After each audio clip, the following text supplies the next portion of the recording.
Hello! Magandang gabi sa ating lahat mga kapobre. Time check is 6 PM na po. So gabi na dito at medyo maulan ang aming panahon dito sa Leyte. Sugod, Southern Leyte po ang exact na lugar po namin sa probinsya. So ngayong gabi mga kapobre is dahil hinihintay pa natin ang pagpirma ng Pangulo sa barangay at SK election na term setting bill, mag-usap-usap muna tayo dito mga kapobre. Pero bago ang lahat, panibagong gabi, panibagong biyaya, panibagong pag-asa, of course, panibagong vlog na naman tayo mga kapobre. Again, maraming salamat po sa nakasubaybay at nagsuporta sa ating munting channel, Pobreng Mapalad Vlog. Tayo po ay may ads na po yung ating mga videos at medyo naguguluhan pa rin tayo kasi nga kanina may upload tayo pero nakalakman yung sign dollar. Hindi natin alam kung paano, so magtatanong na naman ulit tayo niyan kasi bago pa tayo dito sa platform na to sa YouTube at maraming salamat at na-monetize na rin tayo sa wakas. So mga kapobre, pag-usapan po natin base sa aking karanasan po, lalo na doon sa gustong tumakbo pagka barangay official.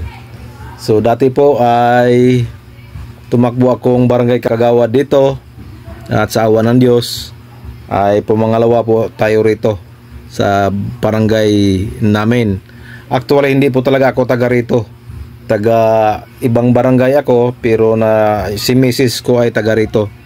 So nung nag-asawa kami ay dito kami tumira. So hindi pa ako masyadong kilala rito kasi hindi nga ako taga rito. At malaking bagay po yung sports minded ka kasi aktibo po ako sa basketball dati.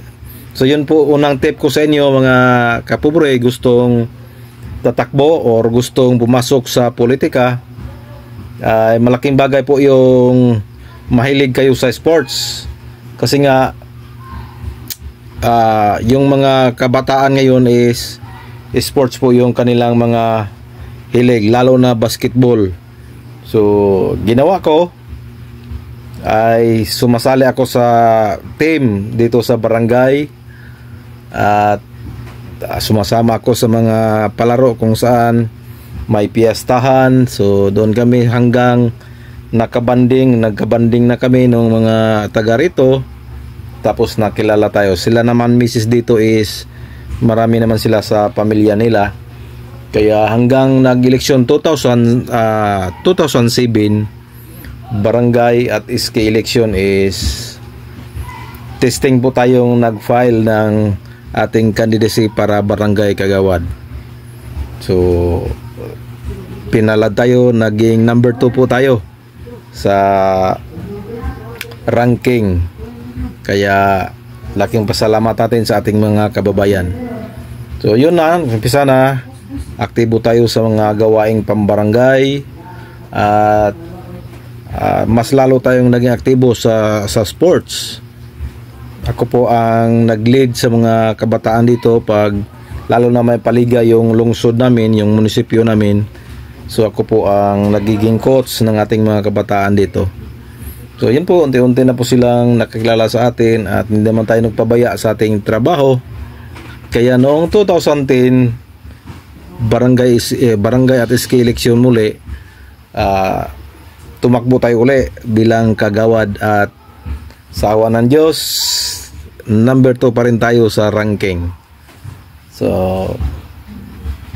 pinagbutihan natin yung ating mga trabaho. Marami tayong napasa na mga resolusyon at mayroon ding mga ordinansa hanggang sa nag-election 2013. Doon na tumakbo akong barangay chairman kasi yung chairman namin is tumakbo sa munisipyo, SB member, nanalo, kaya tayo ang pinatakbo ng mayor dito sa aming lungsod at nanalo tayo mga kapobre. 2013 to 2018 po yun naging termino ko sa barangay chairman.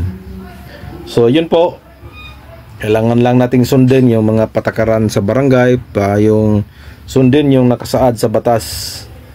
So tips ko lang sa mga aspirant na maging aktibo lang kayo lagi sa mga gawaing pambarangay, at lalo sa sports talaga ay malaking bagay yun, kasi karamihan sa mga bataan ngayon is into sports sila.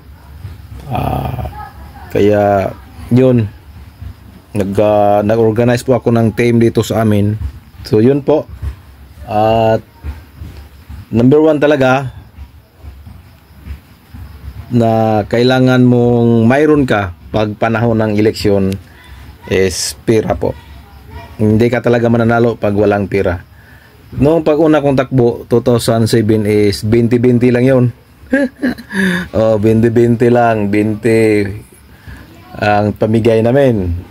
So 2010 naging 50 pesos hanggang sa 2010 hanggang ngayon is palaki na ng palaki yung bigayan po dito sa amin, at napakalaking bagay po pag mayroon kang pira, lalo na pag mabuti yung ugali mo. Pag nagsama yon, magandang ugali at pira, smooth po ang panalo dyan. Maniwala kayo sa akin, kailangan magsama yung pira at saka yung ugali, pakisama. Marami pa akong tips sa inyo, pag-usapan na lang natin yan sa susunod nating mga videos, kung paano manalo.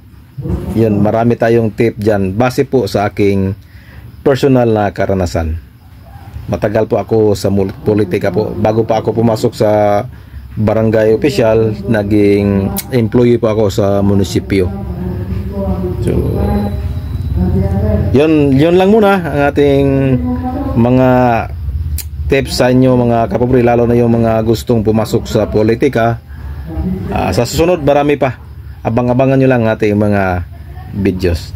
Maraming salamat sa inyong panonood, magandang gabi at God bless, bye bye, I love you all.